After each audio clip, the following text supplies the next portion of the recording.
subscribe.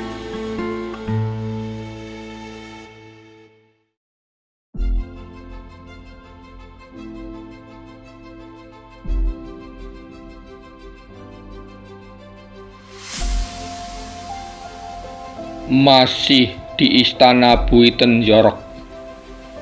Kita menghabiskan banyak waktu untuk menduga-duga apa maunya si Diponegoro itu dan mencoba-coba menawarkan konsesi berupa wilayah kekuasaan seperti yang dulu dilakukan VOC kepada kakek-kakeknya yang memberontak. Padahal apa yang diinginkan pangeran yang kesurupan agama ini sungguh sangat berbeda. Dia menginginkan seluruh Jawa ini menjadi balat Islam dan tidak ada tempat sedikit pun bagi kita yang disebut kafir dan para pribumi yang bekerja untuk kita yang disebut kafir murtad, kata Van den Bosch. Dubus pun berkata, Meneer Van den Bosch benar. Ke depan dalam setiap operasi militer yang kita lakukan di berbagai wilayah, sudah seharusnya pasukan kita didampingi para peneliti agama dan budaya yang bisa memetakan dengan tepat apa yang sebenarnya kita hadapi dan bagaimana cara yang tepat dalam menanganinya, kata Dubus.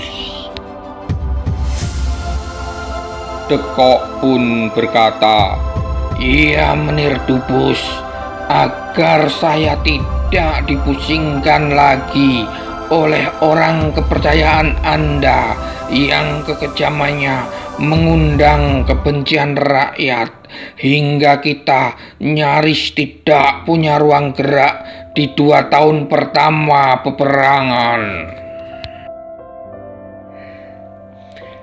Van Gien maksud Meneer. Atas permintaan Meneer de Kock, dia dipulangkan. Tapi Van Gien sekarang malah menikmati karir yang lebih cemerlang di Nederland, bukan? Awal tahun lalu pangkatnya naik jadi Letnan Jenderal, menjadi panglima tertinggi di Namen, serta memegang komando penumpasan perlawanan bersenjata di Henegouwen, Namen, dan Luxembourg.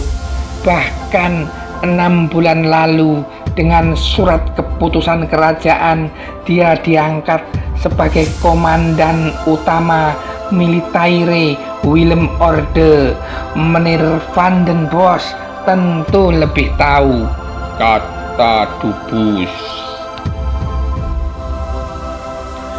Dekok pun berkata, Ya, untuk menghancurkan kerajaan di Sulawesi seperti Bone, dia cocok. Demikian pula untuk menghadapi kekejaman orang-orang Vlam di Belanda Selatan, daerah asal Meneer Dubus dan Van Gien sendiri. Dekok menekankan akhir kalimatnya dan membaca reaksi di wajah sang bekas komisaris jenderal. Tapi di Jawa dia merusak. Orang Jawa tidak bisa dihadapi dengan taktik bumi hangus terhadap desa-desa, pembantaian massal terhadap penduduk kampung, dan penyiksaan-penyiksaan yang benar-benar tidak berperi kemanusiaan. Kalau seorang petani dibenamkan di tanah sebatas leher, lalu wajah dan kepalanya dibiarkan digigiti semut dan kecoak sampai mati. Kalau seorang pedagang diikat tangannya di pohon, lalu kakinya ditarik oleh kuda yang dilecut. Kalau seorang lurah digantung terbalik di batang pohon kelapa, lalu dinyalakan perapian di bawahnya dan dijadikan tontonan untuk warga. Atas semua yang dilakukan Van Gin semacam ini, yang lahir adalah bencana bagi pasukan kita, kata De Kock.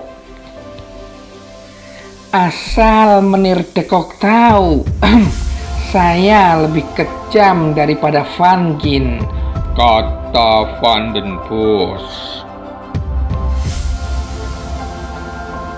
Namun saya yakin dengan cara yang lebih cerdas, Menir, kata De Kock. Saya baru saja hendak menyambung dengan omongan kalimat itu, kata Van den Bosch sambil menyeringai ringan. Tetapi Van Gin pulang ke Belanda dengan kenang-kenangan yang tidak akan hilang seumur hidup. Lututnya ditembak pasukan Diponegoro di Kasuran, di sebelah barat Sungai Progo, ketika dia menyerang mereka yang sedang salat Jumat, kata De Kock. Van den Bosch kemudian berkata, nah, hal-hal sensitif semacam ini yang harus serius dikaji, Menir. Menyerang di saat seorang beribadah bukanlah gagasan yang bagus jika kita berhadapan dengan pasukan yang mengobarkan perang sabil.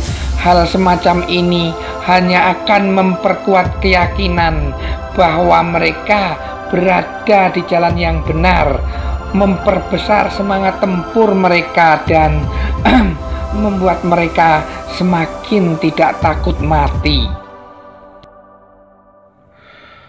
Dubus kemudian berkata,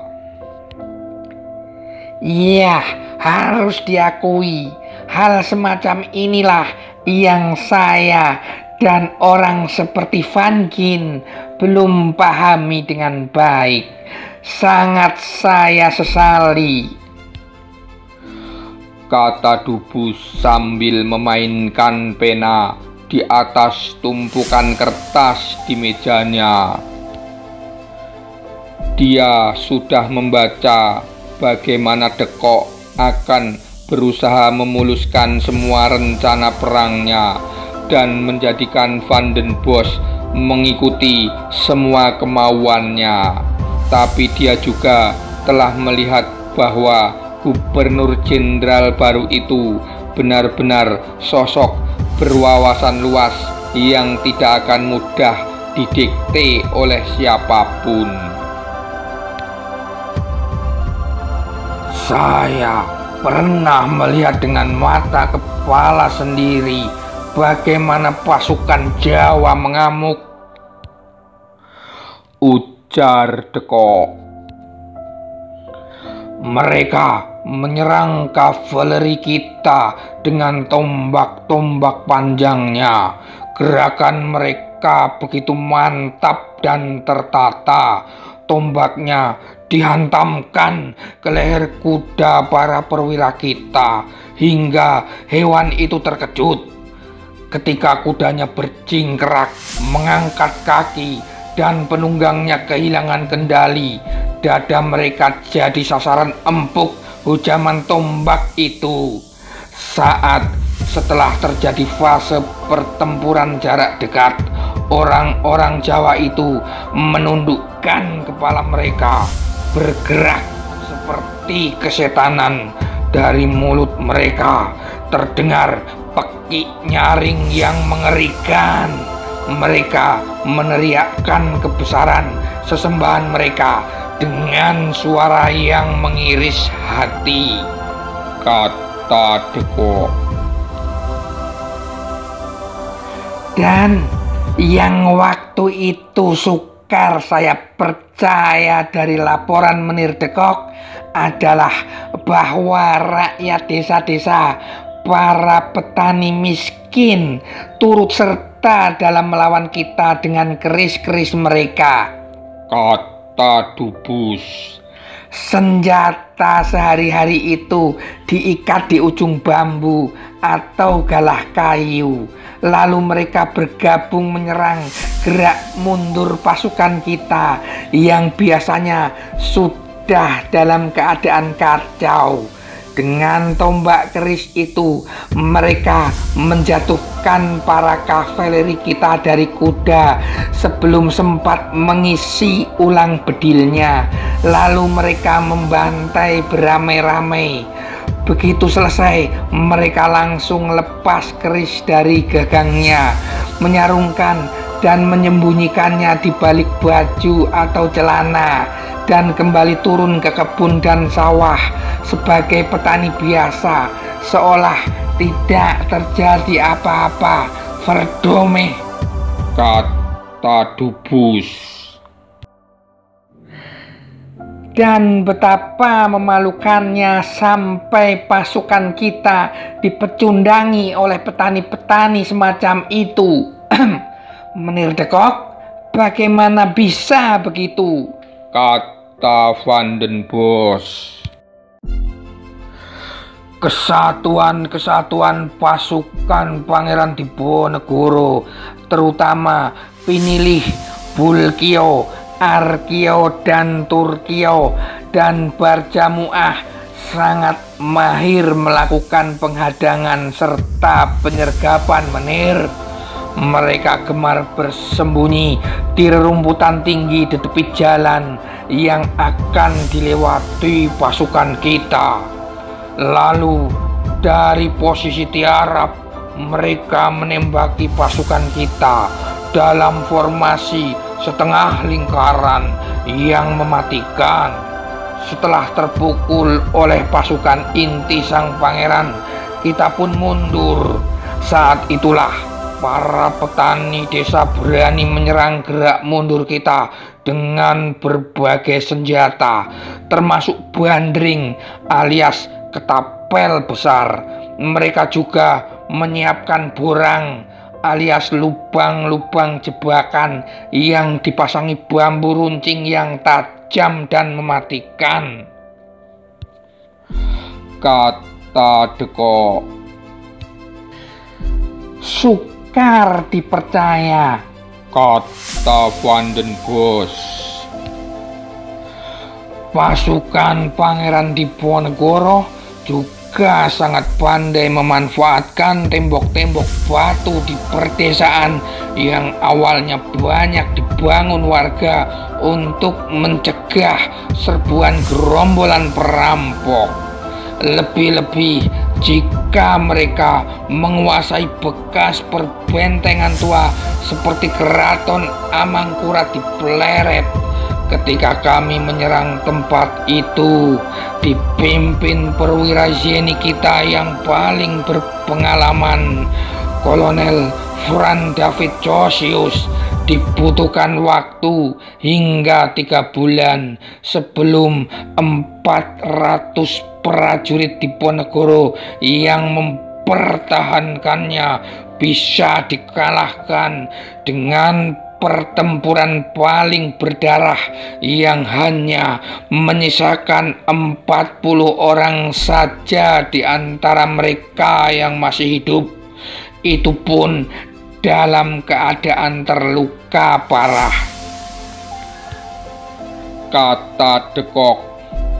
Gila, kata Van den Bosch. 9 Juni 1826, tanggal peristiwa mengerikan itu tidak akan saya lupakan, kata de Kock. Aku bergidik membayangkan semangat tempur orang-orang Diponegoro ini. Benar-benar fanatik buta, fanatik gila, kata Van den Bosch. Dubus pun kemudian berkata, Sudah saya katakan Menir, Jawa ini sepotong surga di atas dunia, tapi keganasan penduduknya seperti para penjaga neraka, ujar Dubus. Dekok pun kembali berkata, laju penyusutan pasukan kita tahun-tahun awal peperangan juga sangat tinggi Menir. Dari 6.000 infanteri kita yang bertugas di Forstenleden antara Juli 1825 hingga April 1827, 1.603 orang telah tewas di akhir tahun 1826.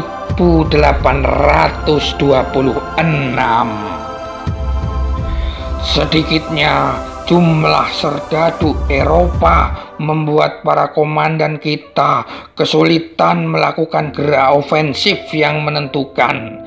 Bantuan para serdadu pribumi juga sangat tidak bisa diandalkan, kecuali hanya sedikit yang berasal dari Ternate, Ambon, Madura, dan Sulawesi. Kebanyakan di antara mereka adalah pecandu opium, dan tuntutan sebagian mereka yang ingin membawa serta keluarganya ke medan perang sangat mempersulit gerak cepat pasukan kita.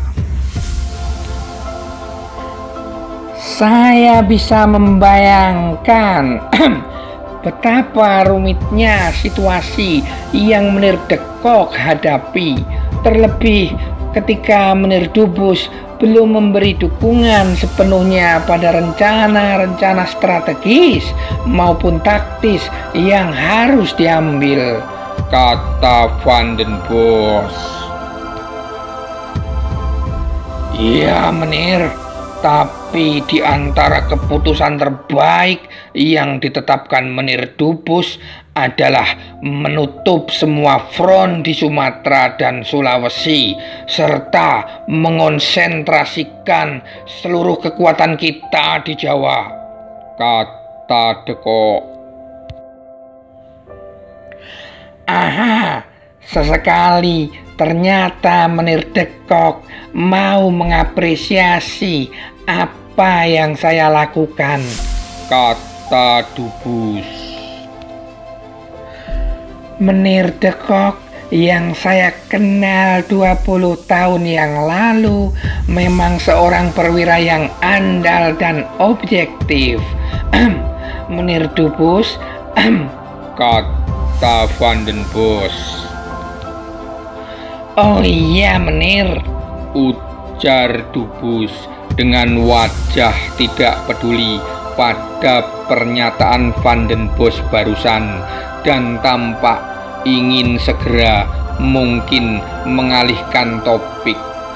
Seorang sekutu kita di pantai barat Sumatera baru-baru ini juga berhasil menggagalkan misi utusan pasukan Diponegoro yang hendak mengajak orang-orang Minangkabau, pimpinan Imam Bonjol, untuk membatalkan gencatan senjata dan membuka front perang suci mereka lagi, kata Dubus.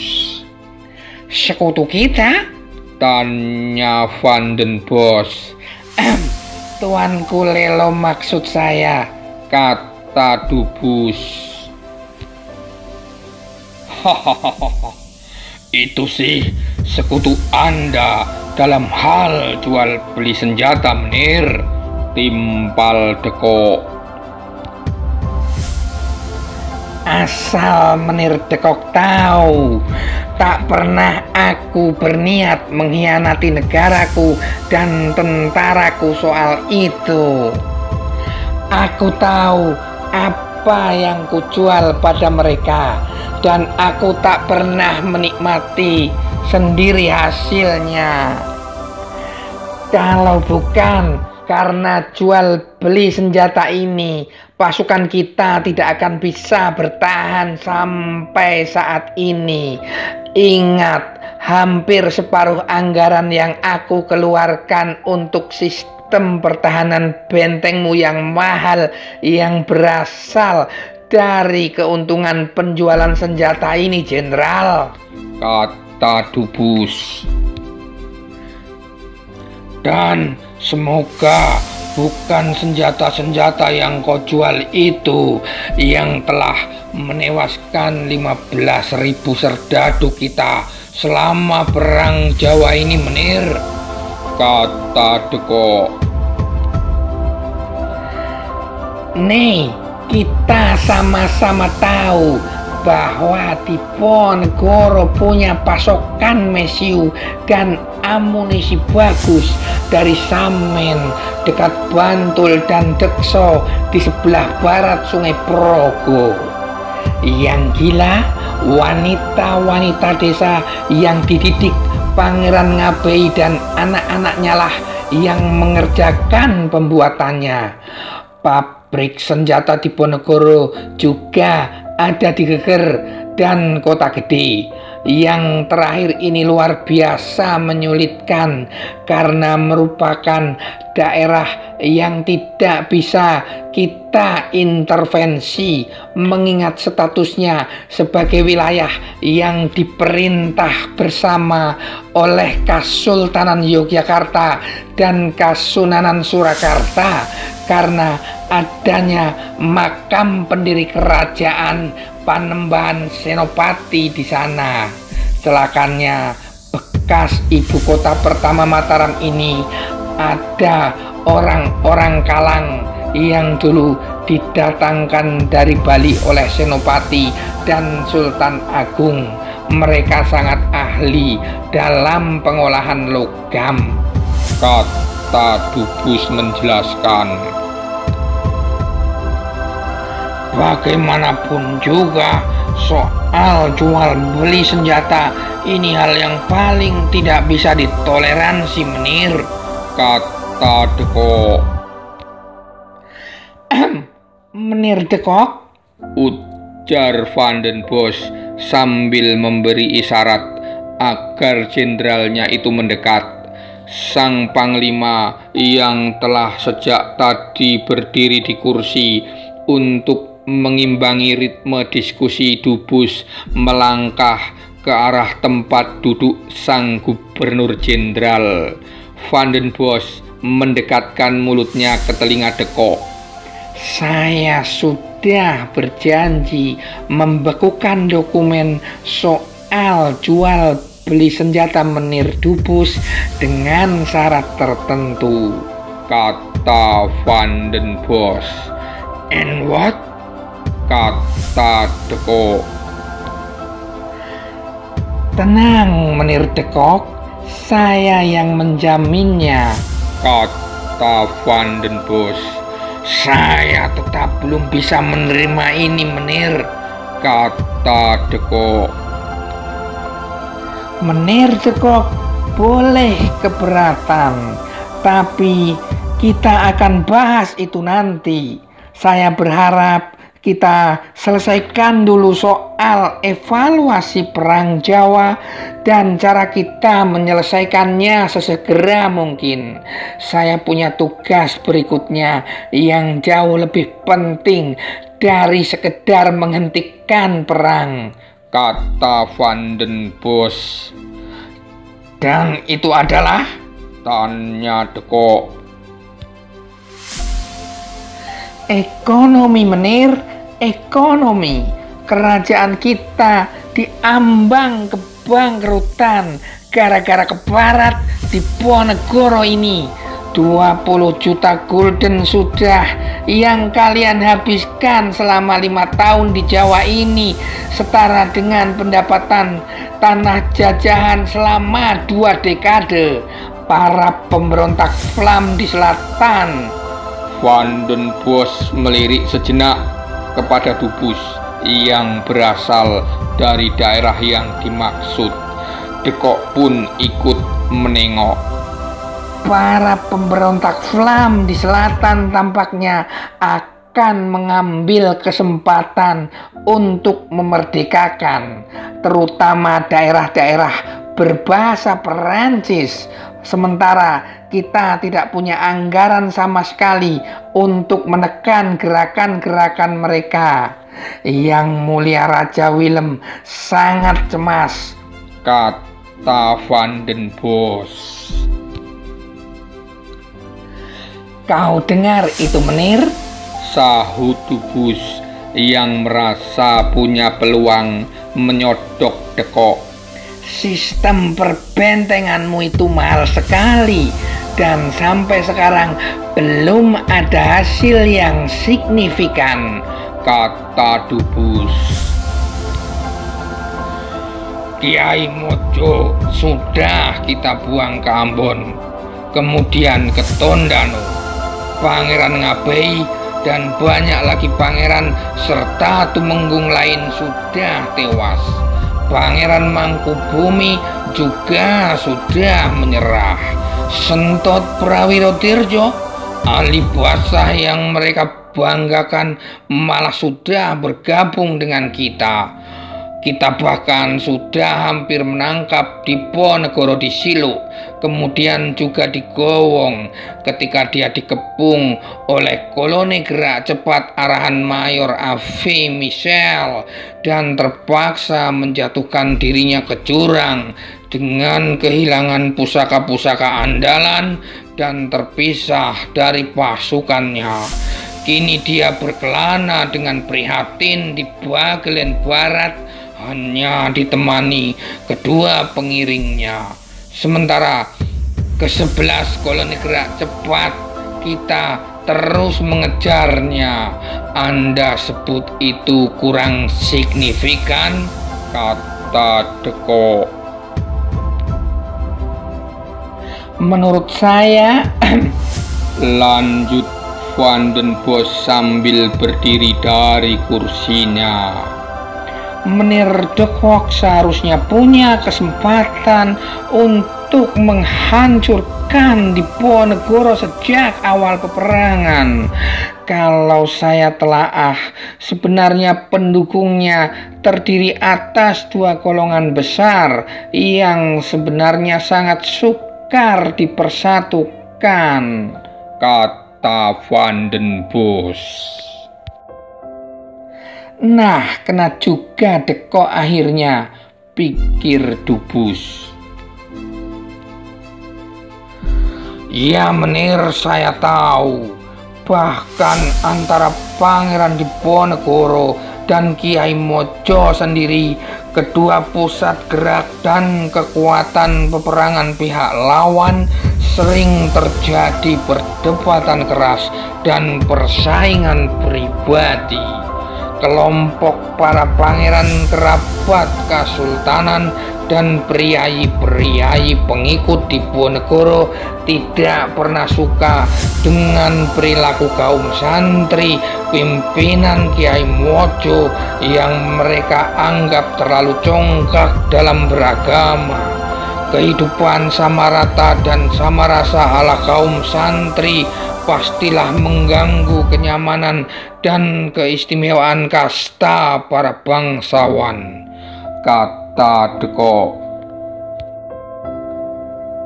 Ya Menir, sahut Van den Bosch. Pertanyaannya adalah bagaimana bisa para santri ini bergabung dengan Diponegoro yang seorang Ningrat Mataram? Bukankah sejak dahulu hubungan keraton dengan para santri sebenarnya kurang baik? Ada betulnya, tapi juga ada kelirunya Menir. Di zaman Sultan Agung, penaklukan Giri Kedaton menyisakan luka. Di zaman Amangkurat I, ada pembantaian para ulama dan pemberontakan Trunojoyo yang didukung Panembahan Romo serta ulama-ulama Kajoran. Tapi coba perhatikan bahwa sebenarnya Kesultanan Mataram ini didirikan dengan restu penerus Sunan Kalijogo dan Sunan Giriprapen. Bukankah Sultan Agung meminta legitimasi ke Istanbul dan Mekah untuk gelar sultannya? Bukankah sejak Amangkurat IV para raja Mataram ini menggunakan gelar Khalifatullah dalam namanya?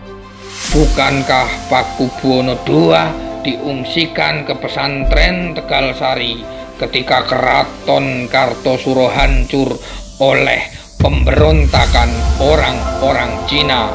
Bukankah Hamengkubuwono I mau kita bujuk untuk menghentikan perang dan menerima pembagian Mataram menjadi dua, karena yang berbicara padanya adalah Syarif besar Syekh Ibrahim yang mendaku-daku utusan Sultan Turki Utsmani? Bukankah saudara Sultan ini seorang Pangeran Kartosuro lain yang mengganti namanya menjadi Nur Iman, kemudian mendirikan pesantren yang besar di desa Pertikan Melangi?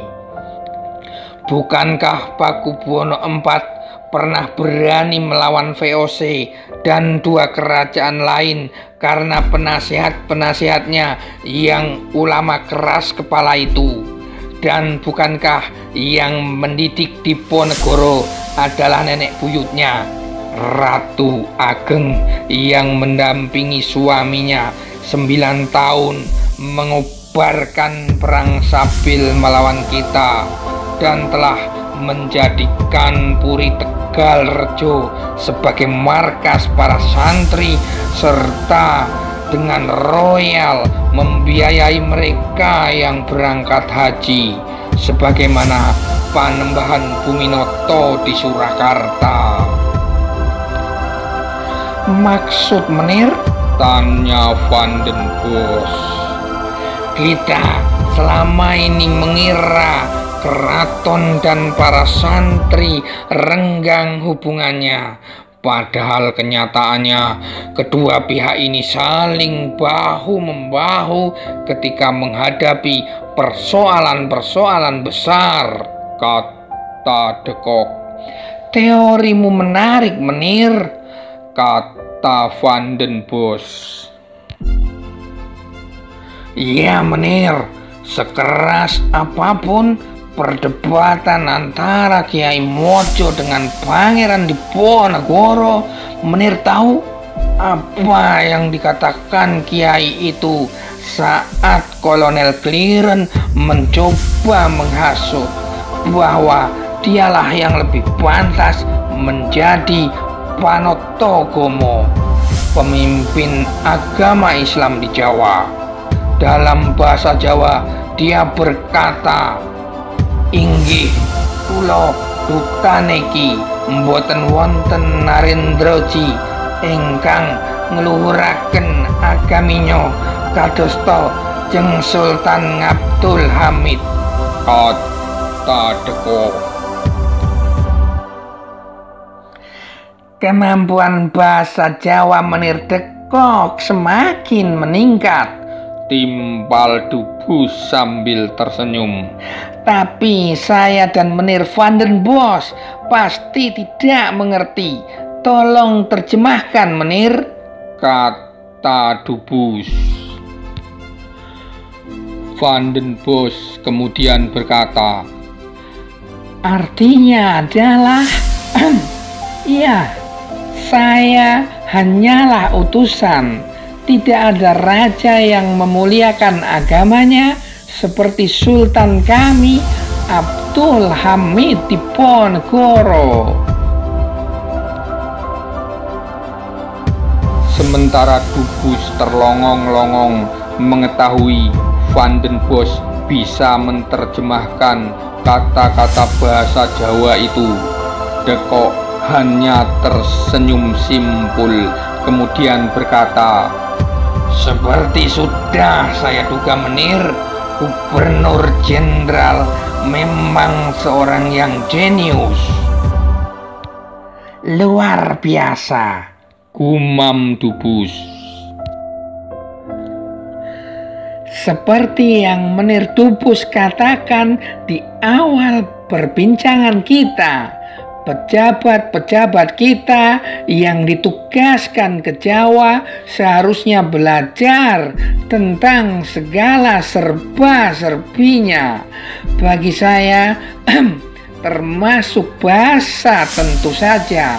Meski begitu, saya yakin Menir Dekok dengan pengalaman lapangan yang panjang pastilah jauh lebih fasih, kata Van den Bosch. Saya pun masih sangat terbata-bata memahami bahasa yang rumit bertingkat-tingkat itu, Menir, ujar Dekok merendah. Tapi dari situlah saya mulai memahami kerumitan cara pandang dan cara pikir orang Jawa. Saya merasa akhir-akhir ini pendekatan yang saya lakukan bisa semakin efektif dengan memahami kejiwaan para bangsawan dan para santri ini, kata Dekok. Ceritakan pada kami, Menir, kata Van den Bosch.